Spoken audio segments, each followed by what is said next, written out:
Salam sejahtera, terima kasih karena bersama dengan saya di Nazilin Unity Channel. Persoalan besar kepada kita semua ialah apa yang best zaman Abah berbanding era Perdana Menteri ke-10. Oleh Norman Radzwan daripada Harapan Daily, kita tidak di mana zaman Abah best berbanding dengan zaman Perdana Menteri ke-10. Sedangkan zaman mereka bukannya berbeza 10 hingga 20 tahun, tetapi hanya beberapa tahun sahaja. Bila berhujah dengan mereka yang berkata demikian, hujahnya kerana zaman Muhyiddin dapat duit KWSP, yang lain kononnya harga barang murah. Fakta yang jelas tidak benar atau maksud lain menipu. Mereka kata pelaburan masuk beratus bilion yang dibawa Perdana Menteri ke-10 menipu.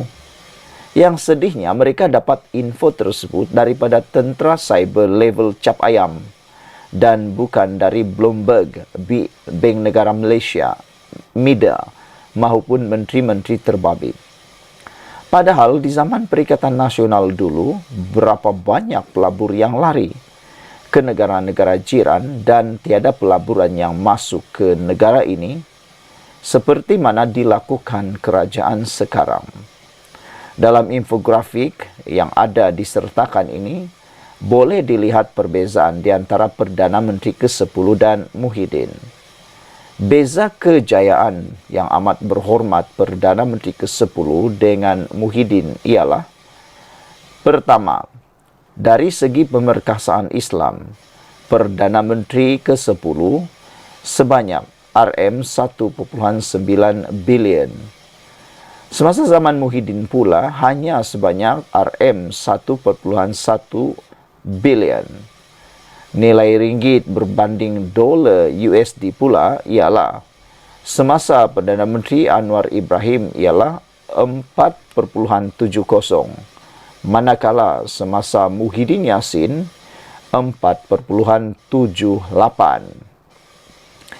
Dari segi kadar pengangguran, peratus pengangguran pula ialah Muhyiddin Yassin sebanyak 4.3%, manakala Anwar Ibrahim jauh meninggalkan Muhyiddin Yassin sebanyak 3.3% kadar pengangguran. Harga barang atau inflasi pula ialah pada zaman Perdana Menteri Anwar Ibrahim hanya setakat 1.8%, manakala zaman Muhyiddin pula 4.0%.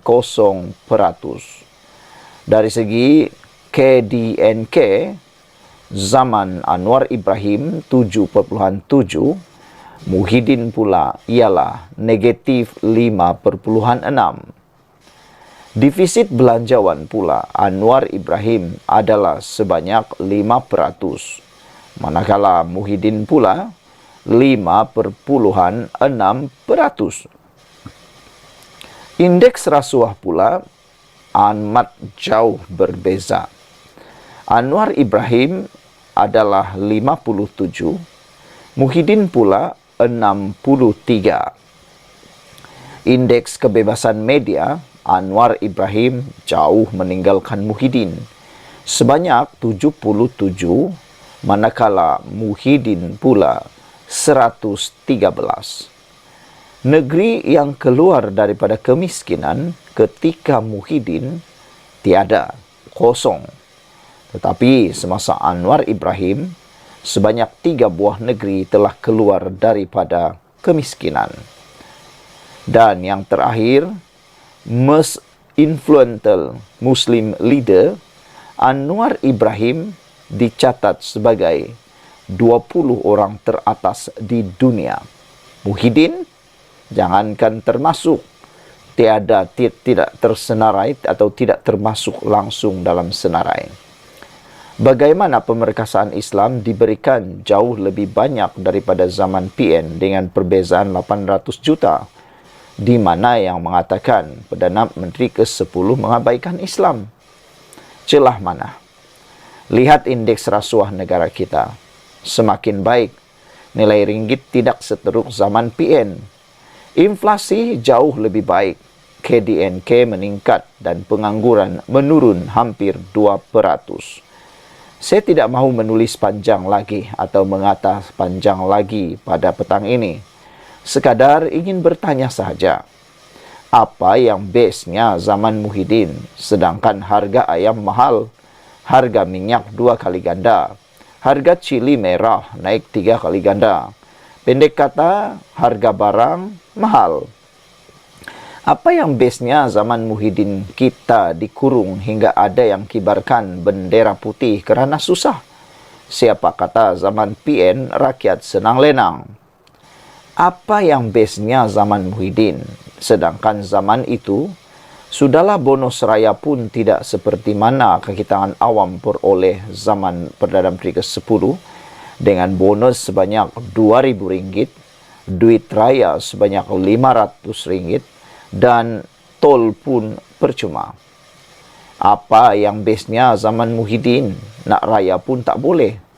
Tahukah anda, rakyat negara ini adalah rakyat paling lama dikurung di dunia ketika pandemik. Masih ingat, orang Islam atau Melayu sedih masa itu kerana terlalu lama tidak dapat solat Jumaat sebab kita terkurung atau dikurung terlalu lama. Lebih hairan, negara kita istiharkan darurat semasa PKP. Apa yang bestnya zaman Muhyiddin, wang simpanan anda sendiri habis RM10,000 hingga RM30,000 kerana dibenarkan keluar bukannya bantuan daripada kerajaan. Apa yang bestnya zaman Muhyiddin, dapat Perdana Menteri yang takut berhadapan dengan wartawan dan hanya berani membaca PDF sahaja. Perdana Menteri ke-10 baru menjadi Perdana Menteri 1 tahun 5 bulan dan kita sudah dapat menikmati pelbagai kemudahan. Perdana Menteri ke-10 telah membantu lebih 10,000 doktor kontrak diserapkan pekerjaan tetap di dalam kerajaan. Perdana Menteri ke-10 telah membantu lebih 40,000 muflis lepas dari senarai bankrupt. Kaki tangan dapat bonus dan uang raya. Semua bilik air sekolah dinaik taraf. Kaunter tentera dibaik pulih semula. Sebab itu saya katakan, jika Perdana Menteri ke-10 ini diizinkan menjadi Perdana Menteri hingga 10 tahun, negara kita mampu mendekati ekonomi Singapura. Negara ini akan pulih dari penderitaan angkara rasuah beratus bilion wang rakyat sejak berpuluh tahun lamanya. Sekarang ini orang Melayu setiap hari selama 400 hari lebih dimomokkan isu-isu perkauman yang disengaja diadakan. Akhirnya mereka sudah tidak mampu berfikir lagi. Kebencian mereka kepada kaum-kaum lain semakin menebal. Walaupun mereka tahu kerajaan PN gagal secara total berbanding kerajaan perpaduan, tetapi isu perkauman dimainkan. Sehingga ada yang tidak perasan pemikiran Khawarij telah meresapi ke minda mereka. Mereka sedang menonton permainan Khawarij, tetapi mereka tidak sedar. Mereka terhayal dengan candu agama hingga tidak nampak lagi yang mata kaca dan permata. Saitro-saitro pembangkang sewaktu menjelang hari raya melahirkan persepsi ramai yang tidak dapat pulang ke kampung kerana kesempitan hidup. Realitinya, orang Pantai Timur kata, kali inilah trafik paling sesak pernah dihadapi. Sebab itu saya katakan, jika orang Melayu dapat menggunakan akal mereka, nescaya mereka dapat melihat kebaikan dan sinar yang bakal mereka peroleh untuk tempo 5 tahun ini. Sekian dulu untuk kali ini. Jangan lupa tinggalkan komen anda, tekan butang subscribe. Kita jumpa lagi. Bye-bye. Salam sejahtera. Terima kasih kerana bersama dengan saya di Nazilin Unity Channel. Akhirnya, lelaki yang melepaskan tembakan di KLIA berjaya ditangkap dan tempatnya juga mengejutkan kita. Identiti lelaki yang dikehendaki ini juga mengejutkan kita. Disahkan oleh polis, lelaki melepaskan tembakan di KLIA ditangkap di Kota Bahru, Kelantan. Polis berjaya menangkap lelaki yang melepaskan tembakan di Balai Ketibaan Lapangan Terbang Antarabangsa Kuala Lumpur Terminal 1 di Kota Bahru, Kelantan. Menurut Ketua Polis Negara Tan Sri Zarazardin Hussein, Hafizul Hawari, 38 tahun, ditahan di sebuah lokasi di Kota Bahru kira-kira jam 3 petang tadi.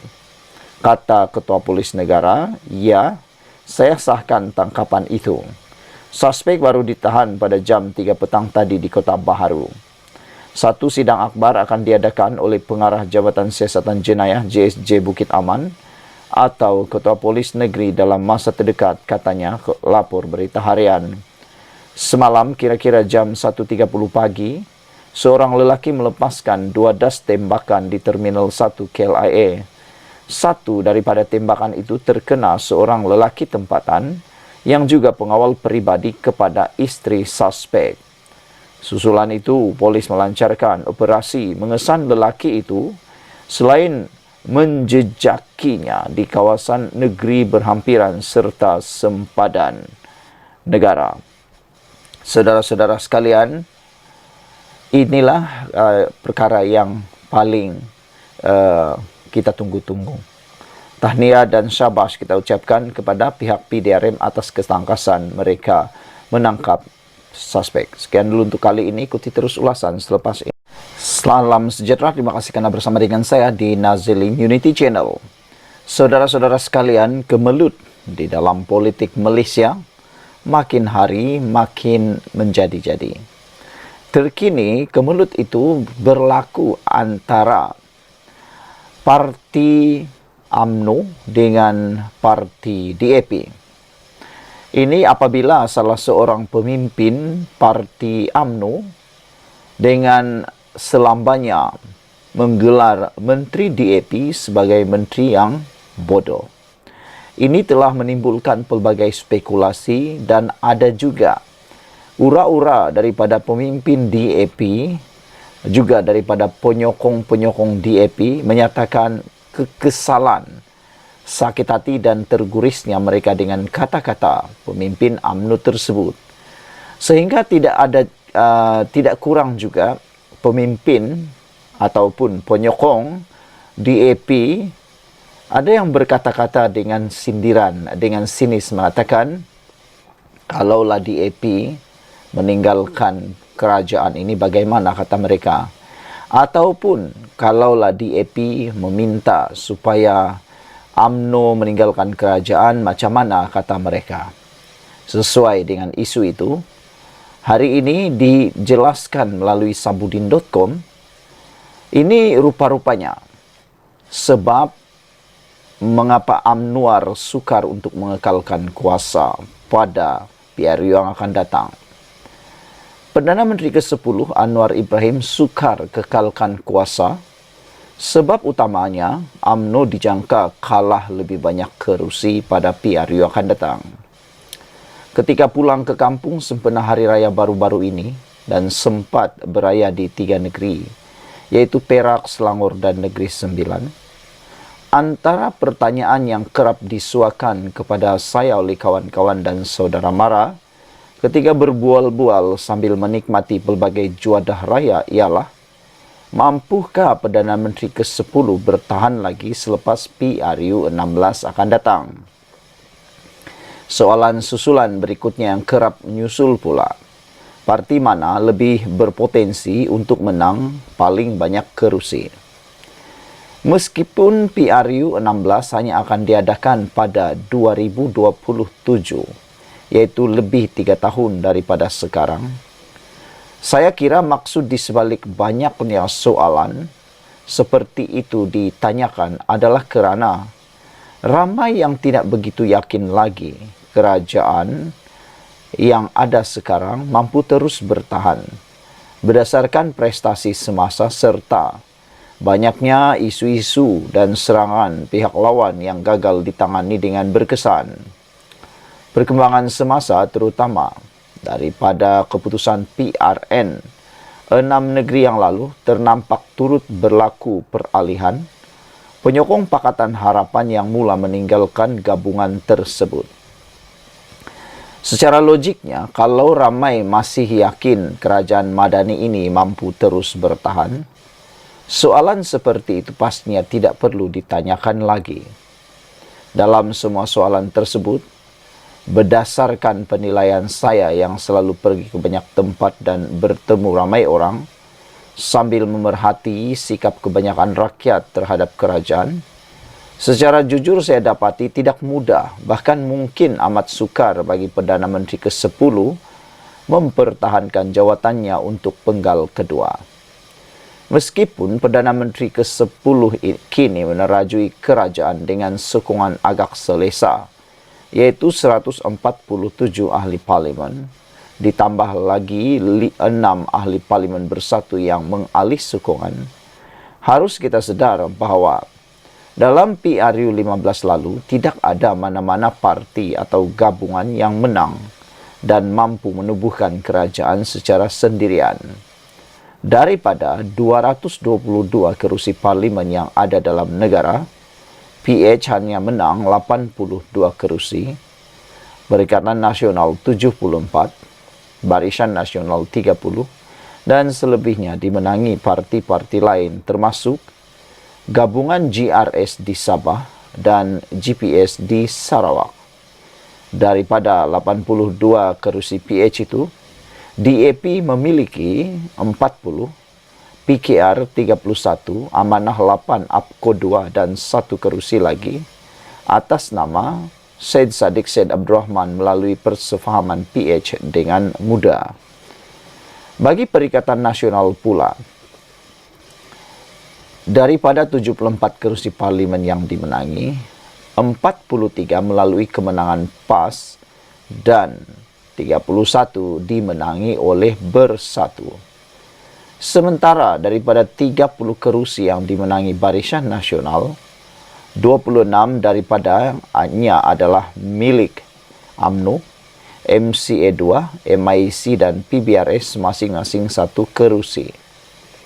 Berjayanya Perdana Menteri ke-10 menjadi Perdana Menteri selain bukan kerana cukup jumlah yang dimiliki Pakatan Harapan secara sendirian berhad untuk menubuhkan kerajaan. Sebab utamanya adalah kerana beliau ditongkat oleh UMNO dan Barisan Nasional yang dipimpin anak murid bernama Ahmad Zaid Hamidi kepada cikgu politiknya. Seterusnya datang pula menyusul sokongan daripada Sabah dan Sarawak. Apa yang nyata sementara Perikatan Nasional dikuasai oleh ahli-ahli Parlimen Melayu, kekuatan Melayu di dalam kerajaan Madani boleh dikata agak lemah. Kerana walaupun PKR ada 31 kerusi parlimen, ia juga merangkumi kerusi yang dipegang oleh pemimpin dari kaum Cina dan India. Sebab itulah sentimen Melayu Islam terus menjadi sandaran Perikatan Nasional menjelang PRU 16 akan datang. Kerana kuasa Melayu melalui PKR, UMNO dan Amanah dalam kerajaan masih terlihat lemah jika dibanding dengan ratusan penduduk Melayu. Tambahan lagi sentimen tersebut telah terbukti berjaya melonjakkan lagi kemenangan gabungan tersebut dalam PRN 6 negeri pada Ogos tahun lalu. Kini, setelah lebih setahun Perdana Menteri ke-10 menohkadai bahtera kerajaan Madani, meskipun sokongan ahli-ahli parlimen terus bertambah dengan 6 ahli parlimen bersatu turut hadir memberi sokongan, tetapi sokongan daripada rakyat khususnya pengundi Melayu sama sekali tidak bertambah. Yang bertambah hanyalah sokongan daripada ahli parlimen kepada Perdana Menteri ke-10. Itu pun terpaksa dibalas dengan peruntukan menjaga kawasan yang jumlahnya berjuta-jutaan. Memandangkan rungutan dan rasa tidak puas hati terhadap kerajaan bukan saja boleh didengar di mana-mana, kadang-kadang dalam rumah sendiri pun ia sudah mula kedengaran. Khususnya berkaitan janji-janji Perdana Menteri ke-10 sebelum beroleh kuasa, adalah diragui Pakatan Harapan mampu terus menang lebih 82 kerusi dalam PRU 16 akan datang. Harus diingat pada PRU 14, PKR telah menang sebanyak 47 kerusi parlimen dan ia merosot kepada hanya 31 kerusi pada PRU 15 lalu. Di dalam Pakatan Harapan PH, hanya DAP dan APKO yang dirasakan mampu kekal menang, sebagaimana pencapaian pada PRU 15 lalu.